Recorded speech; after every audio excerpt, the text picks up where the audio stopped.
Via Justiça está de volta. Neste bloco, nós vamos falar sobre a violência contra o idoso. Nossos convidados são o juiz Carlos Frederico Braga da Silva, diretor de Cidadania e Direitos Humanos da Mages, e o deputado João Leite, presidente da Comissão de Segurança Pública da Assembleia Legislativa de Minas Gerais. Mas antes do debate, veja a situação em Belo Horizonte. Quem fala é a delegada titular da Delegacia Especializada de Proteção ao Idoso, Joana Margarete.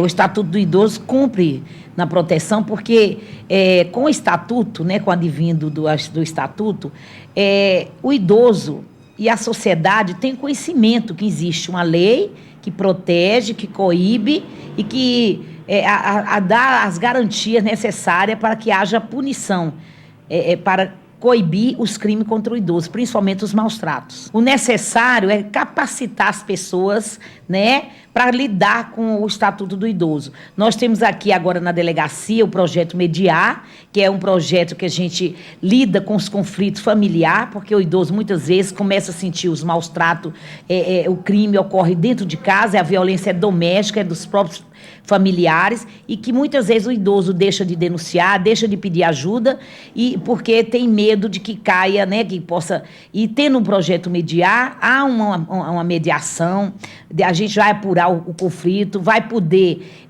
ajudar, facilitar e muitas vezes a família entrar em harmonia.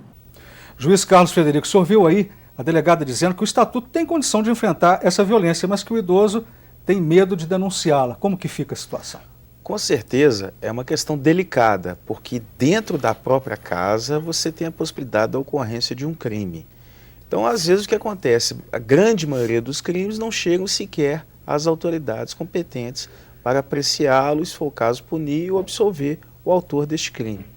Daí porque eu insisto, Carlos, da importância de ser muito relevante da gente procurar utilizar os meios de comunicação, meios de comunicação em massa, jornais, televisão, debates públicos, para tentar mostrar para a população o valor do amanhã, parafraseando aí um livro do professor Eduardo Gianetti, do filósofo Gianetti. Essas pessoas têm muito valor, elas têm muito para contribuir para a sociedade, e nós temos que aprender que a gente não deve ter sempre essa postura imediatista da sociedade atual, capitalista e liberal, que pensa sempre em correr no trânsito, ser rápido, ganhar dinheiro, trabalhar muito, não ter tempo para a nossa família, para a nossa casa. Por quê? Porque aí a gente acaba desconsiderando os valores que são nossos. Aquilo que está dentro da nossa casa, se a gente prestasse mais atenção a ela, ao conteúdo da nossa residência, o idoso não pode ser um estorvo, ele não pode ser algo que está prejudicando o funcionamento do lar dentro de uma sociedade que não tem tempo para nada. Mas essa questão é importante, juiz Carlos Frederico, eu coloco até a pergunta para o deputado João Leite, é a questão da violência doméstica contra o idoso. É difícil identificar isso, ou não? Difícil, não é fácil, e está tudo dentro daquela visão. Normalmente, uma pessoa idosa dentro de um lar é uma pessoa que, de alguma forma, está sempre recomendando e, às vezes, até repreendendo pela sua experiência, pelo conhecimento, e, normalmente, as pessoas não suportam mais de alguma forma, essas ordens, esses conselhos, e tem uma grande dificuldade na relação com essas pessoas. Me parece que nós estamos vivendo a falência mesmo dessa sociedade e que nós precisamos de uma reação. E creio que nós temos que criar cada vez mais portas de entrada para os idosos, para que eles possam colocar essas questões.